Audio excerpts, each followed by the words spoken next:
परम पिता परमेश्वर सारी सृष्टि के रचनहार कुल मालिक कबीर परमेश्वर सतगुरु रामपाल जी भगवान के चरण काल में दासी को कोटि कोटि दंडवत प्रणाम। सभी भाई बहनों को प्यार भरा सत्साय भाई बहनों, दासी आप सभी भाई बहनों से प्रार्थना करती है। आप भाई बहनों, खास तौर से मैनेजमेंट से जुड़े हुए भाई बहनों से प्रार्थना है कि आप लोग प्लीज कहीं भी आश्रम में, किसी भी मैनेजमेंट आश्रम में नहीं जाएं, ना वहाँ पे कोई 21,000 आपको पाठ के पैसे देने, ना कोई ज्योति के 2500 रुपए देने। आप सभी से प्रार्थना है, आप अपनी मर्यादाओं को बचाने की कोशिश कीजिए। समय बहुत विनाशकारी है। परमेश्वर ने बहुत बड़ी दया की है। जो पाठ प्रकाश आप 21,000 रुपए में कराने आश्रमों में जाया करते थे, वही पाठ प्रकाश की वाणियां परमेश्वर ने अपने एक चिप में डाउनलोड करा दी हैं। अब घर घर तक परमेश्वर अपनी अखंड पाठ की 50 घंटे की वाणियों को भेज रहे हैं। आप लोगों से प्रार्थना है, आप लोग प्लीज उन वाणियों को मंगाइए और अपने घर पर परमेश्वर का पाठ प्रकाश की वाणियों को चलाइए, उसका पूरा लाभ लीजिए। आप आश्रमों में जाकर 21,000 रुपए देकर, ज्योति के 2500 रुपए देकर जो लाभ प्राप्त करना चाहते हैं, वो लाभ आपको फ्री में परमेश्वर ने घर बैठे आपको परमेश्वर ने एक चिप में डाउनलोड करा दी है सारी वाणियां। उनको आप मंगाकर अपने घर पर ही सारी वाणियों को चलाएं और उनका पूरा लाभ प्राप्त करें। आश्रमों में कोई मर्यादा नहीं है, न परमेश्वर का आशीर्वाद है। परमेश्वर ने सभी आश्रमों को रिजेक्ट कर दिया है, सभी मैनेजमेंट को रिजेक्ट कर दिया, अपने बच्चों को कर दिया। परमेश्वर ने कहा घर बैठ के भक्ति करो। अब भाई बहन, आप लोग सभी, आने वाला समय बहुत विनाशकारी है। परमेश्वर की दया है, परमेश्वर ने बहुत बड़ी दया की है। अब अपने घर पर बैठकर ही उन वाणियों की चिप को आप मंगाएं। उसे मंगाने के लिए ऊपर लिंक में आप क्लिक करें और वहां पर जो 2 घंटे का वीडियो उसे देखें कि वो कैसे मंगानी है, कैसे उसका लाभ मिलेगा, क्या क्या मर्यादाएं निभानी है। वो सब चीजें आप देखकर उसे मंगाकर अपने घर बैठकर ही आप अपनी भक्ति करें।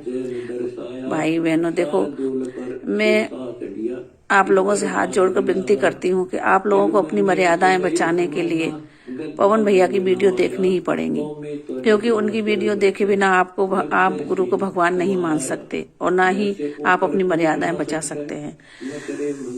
पवन भैया को गुरुजी ने, परमेश्वर ने ही खड़ा किया है। आप ये सोचो कि वो अपनी मर्जी से कर रहे हैं, नहीं, वो अपनी मर्जी से कुछ भी नहीं कर सकते। हम सब जीव हैं, जैसे वो भी हमारी तरह ही हैं। परमेश्वर ने अपने बच्चे को जो खड़ा किया है, तो बहुत ठोक बजा के उनकी बहुत सारी परीक्षाएं ली हैं। परीक्षाएं देने के बाद परमेश्वर ने उन्हें आज अपने भाई बहनों के बीच में खड़ा किया है।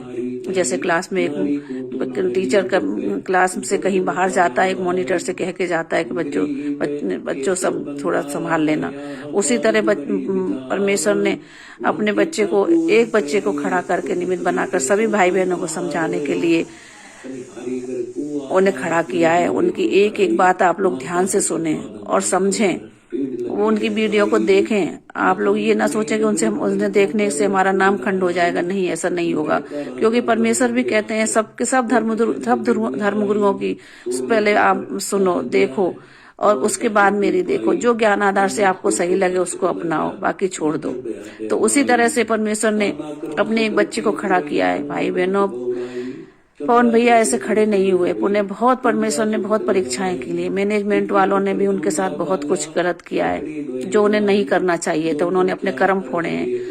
और अब समय बहुत विनाशकारी है। आने वाले समय परमेश्वर एक एक गिन के एक एक चीज का सभी से हिसाब लेंगे। तो आप लोगों से ये दासी प्रार्थना करती है कि आप लोग पवन भैया की वीडियो देखना शुरू कर दीजिए। और परमेश्वर ने जो 50 घंटे की मेमोरी कार्ड में जो वाणियां डाली हैं, उन्हें उस पाठ प्रकाश को जो आश्रमों में करने जाते हैं, उसे अपने घर मंगाकर और उनकी वाणियां परमेश्वर के घर में चलने दीजिए, जिससे कि आपके घर का वातावरण शुद्ध होगा और आपको पूरा लाभ उन वाणियों का मिलेगा, क्योंकि वो परमेश्वर के मुख कमल से बोली हुई वाणियां हैं। ये वाणियां की चिप या वाणियां आपको घर में आपको मैनेजमेंट वाले नहीं देंगे। ये सिर्फ साथ संगत से जुड़कर ही आपको मिल सकती हैं।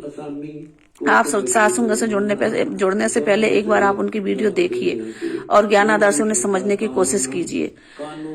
क्योंकि वो परमेश्वर का बच्चा है, उसे परमेश्वर ने खड़ा किया है। भाई बहन, हम एक एक मिनट की वीडियो बनाने के लिए 10 बार सोचते हैं कैसे बोलें, कैसे क्या। इतने पढ़े लिखे होकर भी हम लोग नहीं बोल पाते, लेकिन पवन भैया को परमेश्वर ने खड़ा किया है। 5-5 घंटे, 3-3 घंटे, 4-4 घंटे, 6-6 घंटे पूरी रात परमेश्वर की चर्चा करते हैं और ज्ञान आधार से सबको गुरु को भगवान मानने के लिए परमेश्वर ने उन्हीं को निमित्त बनाया है। कभी हम गुरु को भगवान नहीं मान सकते थे, लेकिन परमेश्वर ने अपने को आपको भगवान मनवाने के लिए परमेश्वर ने अपने बच्चे को खड़ा किया है। 650 साल पहले भी भगवान ने, परमेश्वर जब आए थे तो उन्होंने कहा था कि क्यों नहीं पार हुए, इसीलिए पार नहीं हुए क्योंकि गुरु को भगवान नहीं माना। आज भी अगर आप गुरु को भगवान नहीं मानोगे तो यहाँ से जाने की प्रक्रिया आपकी फेल हो जाएगी, जिस मकसद से आप गुरु जी से जुड़े हुए हो।